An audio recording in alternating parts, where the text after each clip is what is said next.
Issue 254. It starts out with an entire page of no plot progression. What's with the weird-looking cutesy character on the wash your hands poster? It's so out of place with the situation. So is the green character.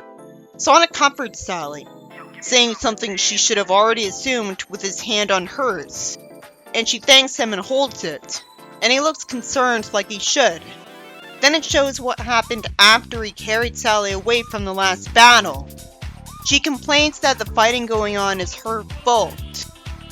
Which doesn't make any sense because X is causing the problems, which would have happened anyways. I don't know why she said failed either.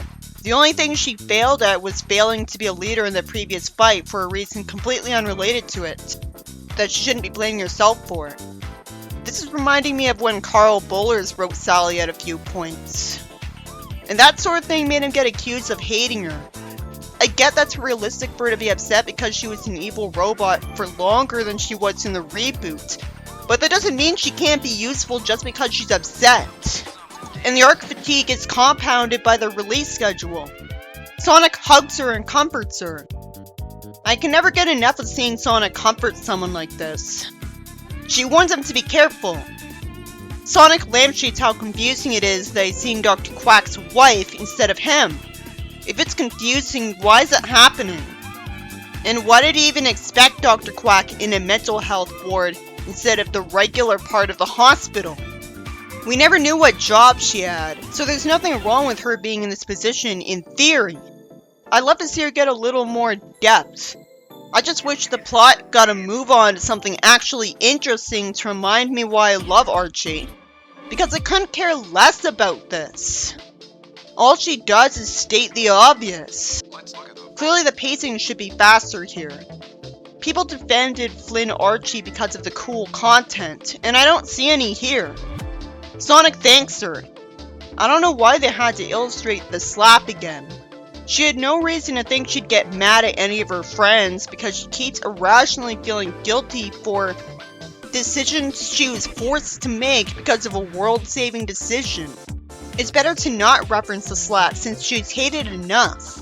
Although the only people I've seen hate her are game purists, and their viewpoint of Archie is invalid anyways. So you should take anything they say about it with a grain of salt. Sonic lampshades that Bunny should have come to her friends for help and they would have gotten her through it. That'd only be true if they had the brains to give her a nanite suit or other technology. So this better be his point. I like seeing Sonic and Sally be jokey around each other in one panel with her being self-deprecating. He comforts her and pets her head and they hug. I always appreciate that. I just prefer seeing him show affection to other characters, like Tails. Hamlin finally explains that Ixis had the council wrapped around his fingers with his emotion-amplifying magic. I can't help but be a bit frustrated and underwhelmed that it gives him an excuse to barely take responsibility for the council putting him in power. But at least he did say they facilitated it. And heightened emotion still doesn't explain it because you'd think increased fear would motivate them even further to tell someone super fast to run at Ixis with a sword of light point at him and instantly end the conflict. Rosemary insists on saying that the secret freedom fighters and Nicole Defier in exile are acts of treason, when it should be obvious they did good things that justified this. I really wish this character was removed. It's a new writer. There's no reason to keep up her old personality just for the sake of it when everybody hated it to the point where she and her husband are on the scrappy page on TV tropes. So while I'd rather they improve her, if nobody's interested in improving her, I'm just wishing they killed her off or roboticized her so she won't ruin every scene she's in anymore. At least Hamlin is siding with the heroes, until he somehow says they shouldn't release them without charge.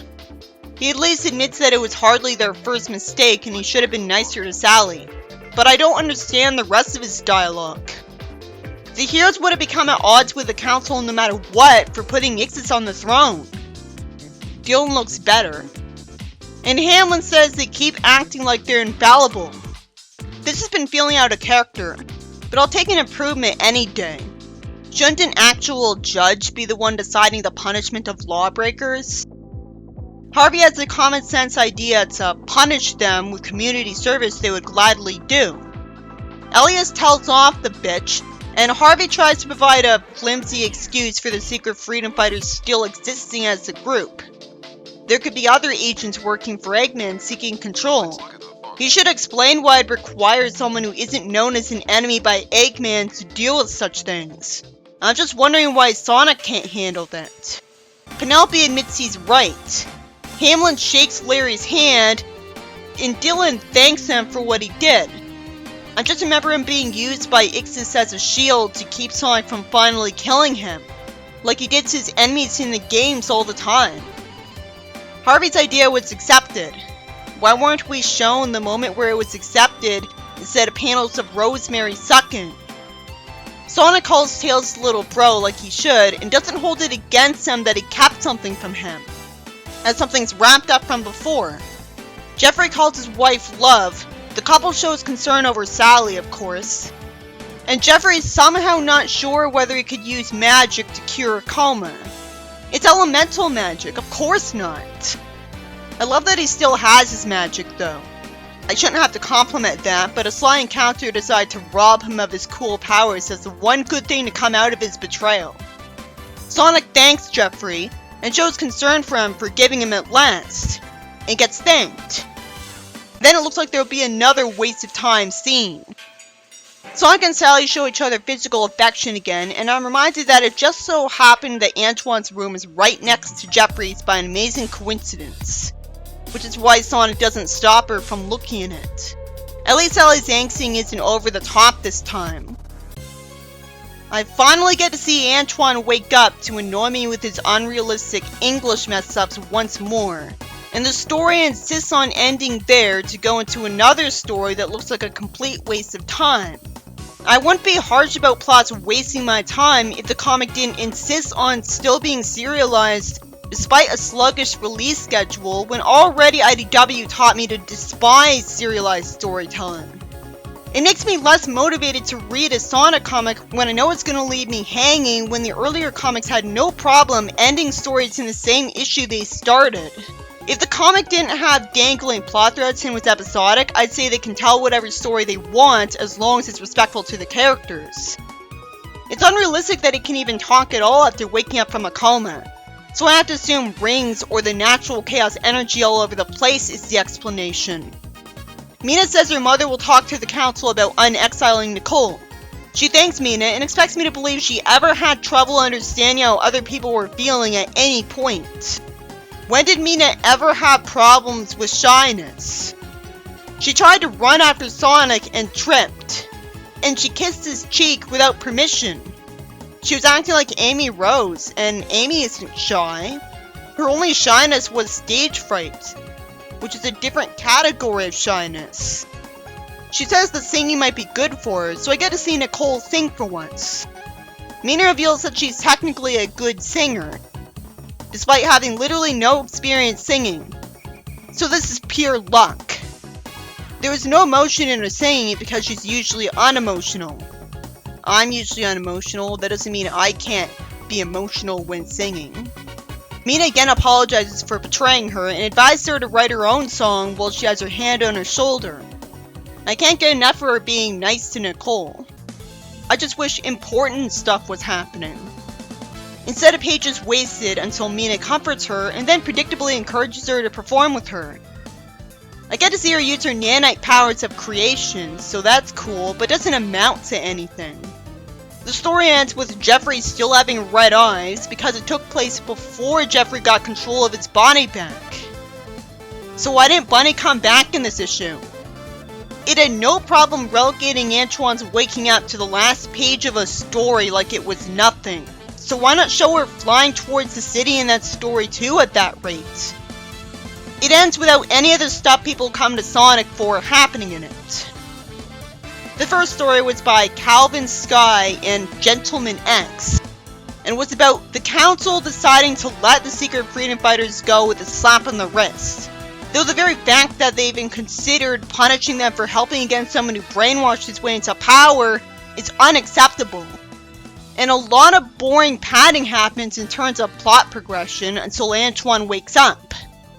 At least it resolves a few plot threads. But again, I'm complimenting it on something a story is supposed to do. That's only legitimate in a summary if it's a major compliment. It was boring. You come to Sonic for cool content or action. Why wasn't there at least a little chunk of it where a fight happened? Even Sonic Boom knew to have a token fight scene in nearly every story. Well, this is only going to matter to people who are already invested in a past continuity and characters, like me. It's not a standout story on its own. I already knew Sally was upset. And while it's fine to draw her like that until a realistic amount of time has passed, there's no reason to waste any more of our time with her complaining, and the pacing should have been faster. The second story by Calvin Sky is some fluff where Mina's nice to Nicole, encouraging her to sing to express her feelings. And why wasn't the page space used in the first story? Then it could have had space to show Bunny coming back to the city, showing plot progression instead of wasting valuable space on a comic with dozens of dangling plot threads making fans impatient. This isn't STC Online. With a comic like this, you can't tell just any story. That's irresponsible. I don't see why they couldn't have removed the padding and put the end of the planned follow-up at the end of this story, instead of making this a two-parter to waste even more space. I already saw Mia be nice to Nicole. There's only 2 panels that are new here. Anything new justifies a story as long as it isn't a bad experience, and this wasn't a bad experience. I was just baffled at the existence of a story taking place in the past when there's interesting plot threads to resolve. Someone should give the writers of this comic a Harvest Moon game to teach them how to prioritize things.